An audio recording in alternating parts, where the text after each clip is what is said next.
क्या ये लोग इन्हें भी बॉर्डर पार पहुंचाना चाहते हैं?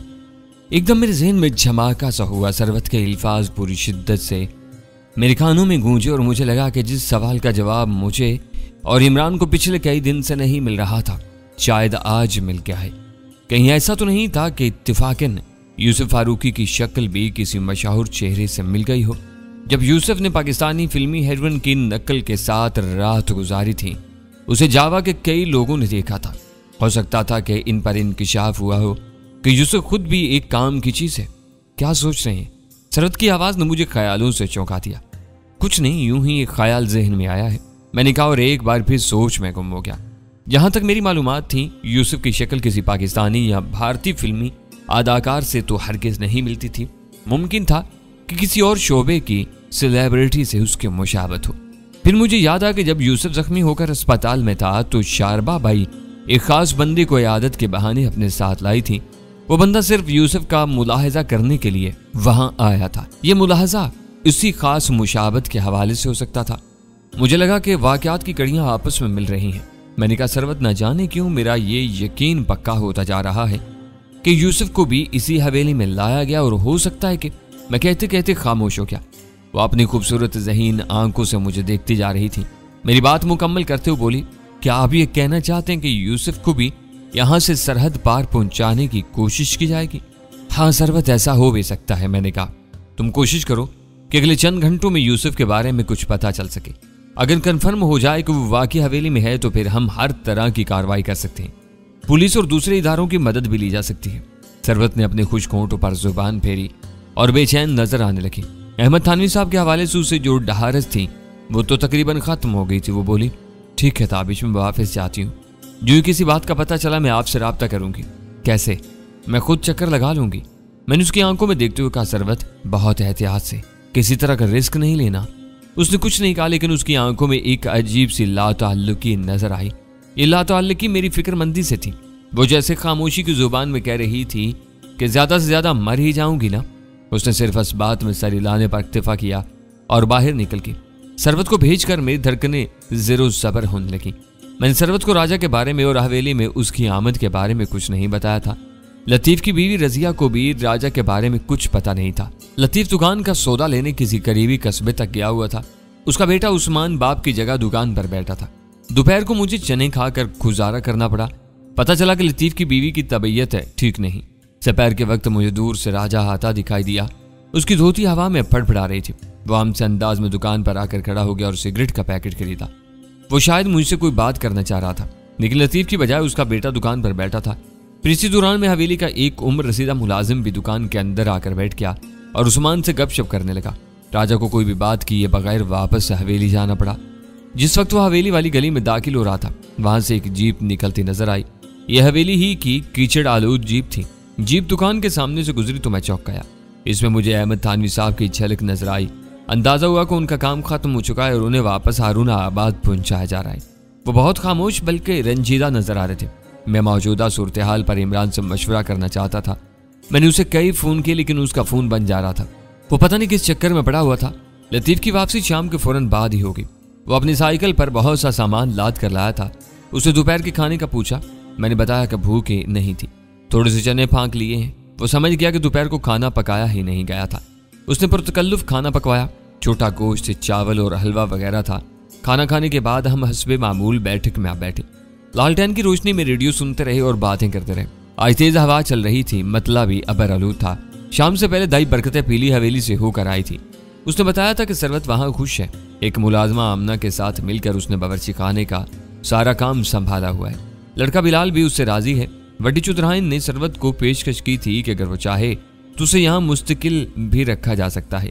लतीफ को अहमद थानवी साहब की गांव में आमद और रुखसती के बारे में कुछ इल्म नहीं था। मैंने भी उसे बताना मुनासिब नहीं समझा। इसी दौरान में इमरान का फोन आ गया। ये कॉल उसने अपने नंबर से नहीं की थी। मैंने कहा, कहाँ गायब हो गधे के सींगों की तरह? मैंने कोई 10 बार फोन किया, तुम्हारा नंबर बंद है। वो अपने मखसूस लहजे में बोला, बस यार तंग आ गया हूँ इन दोनों लड़कियों से। कौन लड़कियां? अरे यही नरगिस और रीमा, बस जान खा लेती हैं ये मेरी। ये तुम्हारी खुशफहमी है कि वो लड़कियां हैं। शादियां वक्त पर हो गई होती तो तुम्हारे जितने बच्चे होते उनके, बस तुम जल जल कर कबाब होते रहना। जब ऐसी बातें करते हो तो शाहीन के सगे भाई लगते हो। अच्छा ये फोन बंद करके क्यों बैठे हो? तुम्हें बताया तो है यार, इन लड़कियों ने जीना 2 बार किया हुआ है। इनकी देखा देखी शोबिस की कुछ और लड़कियों को भी मेरे अंदर सुरखाब के पर नजर आने लगे। यार सच बताओ, मुझ में है कोई ऐसी बात? आम सा बंदा हूं। अब अगर अल्लाह ने खूबसूरती या जहानत दी है तो इसमें मेरा क्या दोष है? तुम तो पैदाइशी निर्दोष हो, मैंने तायद की। यकीन करो तो अभी मैं तो कई बार अल्लाह से दुआ मांगता हूँ कि मुझे बिल्कुल आम सा शख्स बना दे, जैसे तुम हो, जैसे ये अपना शेख जिलानी है। अच्छा, तुमने कोई काम की बात करनी है या मैं फोन बंद कर दूं? अरे नहीं, ये गजब न करना, फिर पता नहीं काल मिल सकेगी या नहीं। मैं तुम्हें कुछ बताना चाह रहा था। इंस्पेक्टर शौकत को मैंने मुसलसल पीछे लगाया हुआ है शारबा भाई के और हनीफ के। हनीफ ने थोड़ा बहुत और बताया यूसुफ के बारे में। क्या? मेरा तजस्सुस उभरा है। हनीफ का कहना है कि इत्तेफाक से यूसुफ की एक बदकिस्मती उसके लिए मुश्किल की वजह बन गई है, वरना उसके लिए कोई मसला ही नहीं होना चाहिए था। उसने शारबा बाई को 10 लाख रुपए दिए थे और उसके बदले गुलबर वाली कोठी में मजेदार रात गुजारी थी। इसके बाद उसने अपने घर चले जाना था और नकली हेरोइन ने अपने घर। किस्सा खत्म। मगर हुआ यूं कि गुलबर वाली कोठी में जावा के 1-2 बंदों ने यूसुफ को देखा और हैरान रह गए। यूसुफ की शक्ल इंडिया के किसी मशहूर बंदे से मिल रही थी और काफी ज्यादा मिल रही थी। अब पता नहीं वो कोई अदाकार था, खिलाड़ी था या फिर सियासतदान या सियासतदान का बेटा वगैरह। जावा के लोग उसके लिए ललचा गए और उसके साथ वो सब कुछ हुआ जो हमारे सामने है। मैंने कहा जो बात तुम कह रहे हो वो आज सुबह मेरे जहन में भी आई है। मैंने तुम्हें बताया ही है, इंडियन अदाकारा करिश्मा कपूर से मुशाबत रखने वाली लड़की नीतू भी यहाँ इस गांव में मौजूद है। हो सकता है कि एक आध और लड़की भी यहाँ हो। आसार से लग रहा है कि इन लोगों को सरहद पार पहुंचाया जाएगा। इमरान बोला, सबसे पहले तो तुम ये कंफर्म करो कि यूसुफ यहाँ हवेली में है या नहीं। अगर वो मौजूद है तो फिर हमें फौरी तौर पर कोई कदम उठाना चाहिए। कदम तो अब भी उठाया जा सकता है, मैंने कहा, लेकिन अगर यूसुफ अंदर मौजूद है तो फिर हमें एहतियात से काम लेना पड़ेगा। ये ना हो कि पुलिस घेरा डाले या हल्ला बोले और वो लोग अंदर वालों को नुकसान पहुंचा दे। मनसरत से कहा तो है कि वो जल्द अज जल्द यूसुफ की टो लगाए। हमारी गुफ्तगू के दौरान ही में लतीफ किसी काम से उठकर घर के अंदर चला गया था। अचानक मुझे लगा कि वो बीवी से किसी बात पर बोल रहा है। झगड़े की सी सूरत हाल थी। फिर यह आवाज मजीद वाज़ेह होगी। मैंने इमरान से बात मुख्तसर करके फोन बंद किया और आवाजों पर कान लगा दिए। तजस्सुस से मजबूर होकर मैं बैठक से निकला और आवाजों की समत बढ़ा। ये एक बंद कमरे में से आ रही थी। कमरे से बाहर बरामदे में छोटा उस्मान मच्छरदानी लगाए सो रहा था। मैंने दरवाजे से कान लगाए, आवाजें वजाहत से सुनाई देने लगी। लतीफ लर्जा आवाज में कह रहा था, तुमने बहुत बुरा किया रजिया, तुम पर लानत हो, अल्लाह की मार हो तुम पर। तुम्हें जरा ख्याल ना आया? वो पीर भाई है, मेहमान है हमारा। ओ खुदाया, इस औरत ने मुझे कहीं का नहीं छोड़ा। ओ खुदाया, रजिया तनक कर बोली, रोने की बजाय शुक्र कर खुदा का, मैंने तुझे बचा लिया है। तेरा क्या ख्याल है? ये बात चौधरियों से ढकी छुपी रहनी थी। वो उड़ती चिड़ियों के पर गिनते हैं। एक आध दिन में तेरा सारा पोल खुल जाना था। फिर उन्होंने नंगा करके उल्टा लटका देना था तुझे और साथ में मुझे भी। तेरे दिमाग में पता नहीं क्या भरा हुआ है, तुझे इतनी समझ नहीं आती। हमने इस पिंड में रहना है, यहाँ जीना और मरना है। छोटे छोटे बच्चे हैं हमारे, पर तूने इनका भी सोचा है? अब इनके साथ क्या होगा? वो अपने किए की सजा भुगतेंगे। इनसे किस हकीम ने कहा था कि वो यहाँ आए और भेस बदल कर जासूसियां करें? मैं तुझे लिख कर दे देती हूँ, इसकी ये बात भी झूठी है कि वो पुलिस वाला है। पुलिस वाला होता तो अब तक कई पुलिस वाले यहाँ पहुंच चुके होते। बकवास करता है वो, तुझे उल्लू बना रहा है। ओ खुदाया, लतीफ फिर कर रहा। रजिया ने कहा, अब कि ये किराए पर पानी ना फेरना।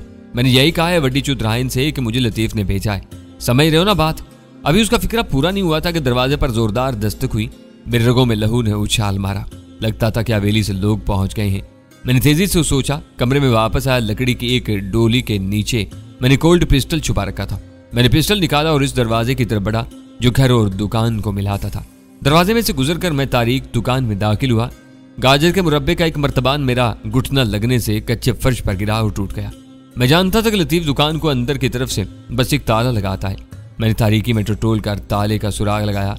गली में घोड़ों की टापें सुनाई दे रही थी। दरवाजे पर दस्तक देने वाले अब अंदर आ गए थे। इनकी बुलंद गुसीली आवाजें मेरे कानों तक पहुंच रही थी।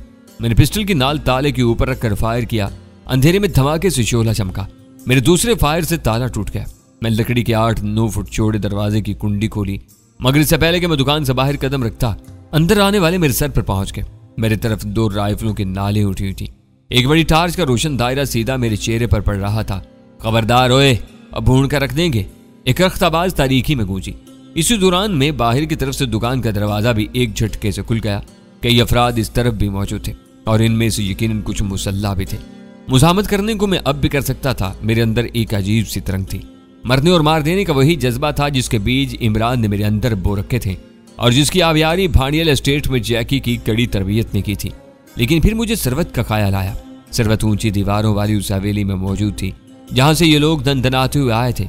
अगर इस मुज़ाहमत के दौरान में मुझे कुछ हो जाता तो वो कम अज कम आज की रात के लिए तो उस हवेली में तनहा रह जाती। नहीं, मैं उसे तनहा नहीं छोड़ सकता था। मेरे दिल से आवाज आई। मैंने अपना पिस्टल झुका लिया। इसको फेंक कर पीछे हटो, अंधेरे में से एक गरेजदार आवाज ने कहा। मैंने पिस्टल फेंक दिया।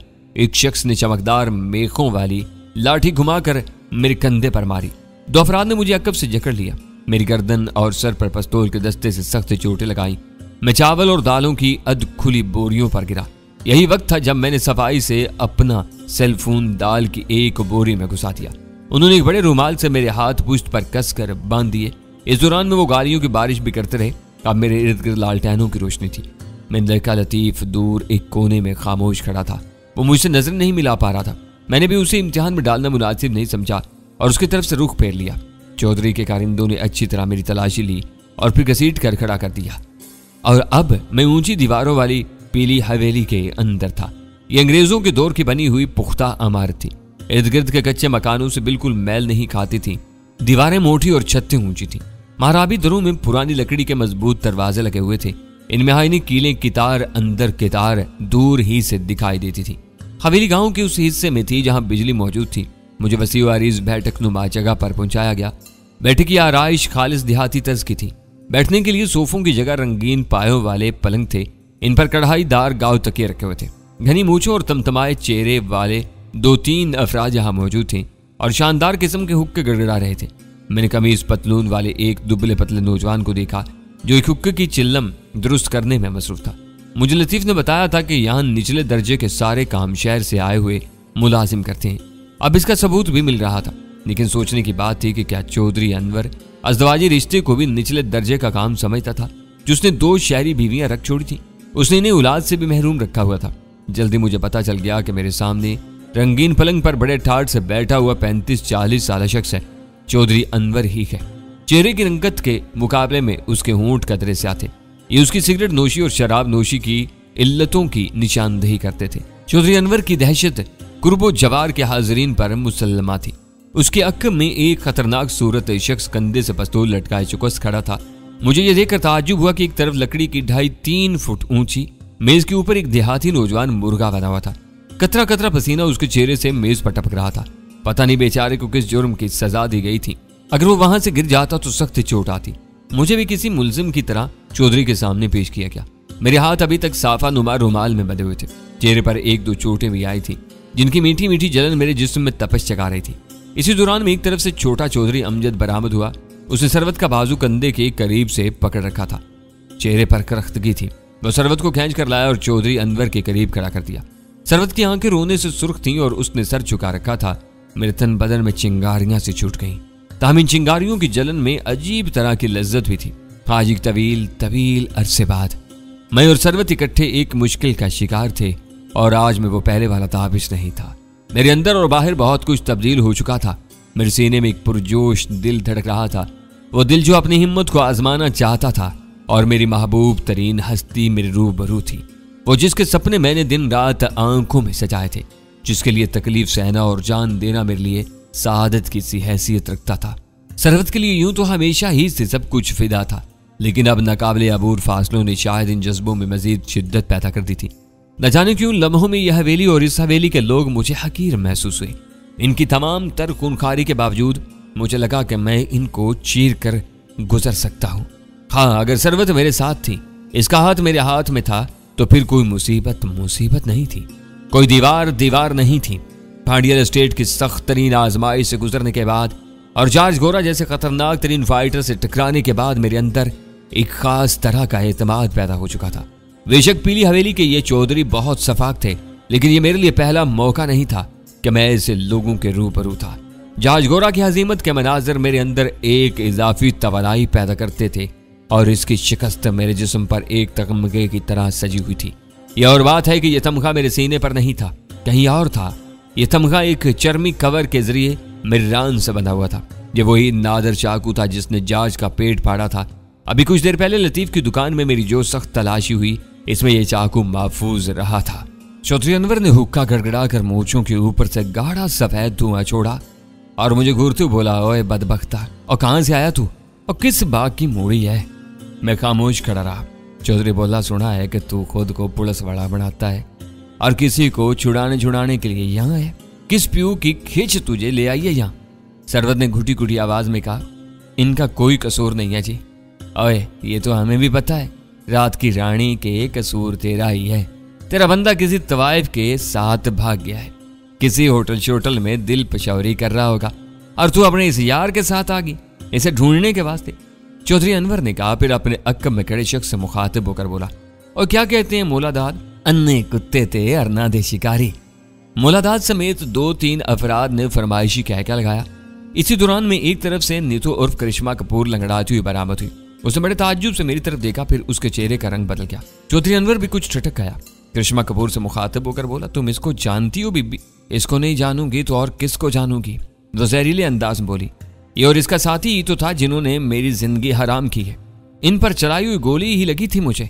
नादर को मारने वाले और इसकी लाश की वीडियो फिल्म बनाने वाले भी यही हैं। मुझे तो लगता है चौधरी जी कि इसका साथी भी यहीं कहीं गांव में ही होगा। चौधरी अनवर और चौधरी अमजद के चेहरे मुतगय्यर हो गए। लगता था कि वो नादर के बारे में थोड़ा बहुत जानते हैं। माहौल में अजीब सी सनसनी फैल गई। मैंने देखा सरवत का चेहरा जर्द तर हो गया है। वो कुछ कोंटों पर जुबान फेर रही थी। चौधरी अनवर ने हुक्के का तवील कश लेकर कहा, नादर वही है ना जो डांग की तरह लंबा सा था? जी चौधरी जी। करिश्मा कपूर ने उस बात में सर हिलाया। वो बड़ा बहादुर बंदा था जी। सुल्तान साहब के पसीने पर अपना खून गिराता था। उसकी मौत का सुल्तान साहब को बड़ा दुख हुआ है। इन्होंने इन दोनों को बड़ा ढूंढा है लाहौर शहर में। ये एकदम कहीं गायब हो गए थे। आप देखें ये मिला भी है तो कहाँ? आप किसी तरह लाहौर में सुल्तान साहब को खबर पहुंचाएं।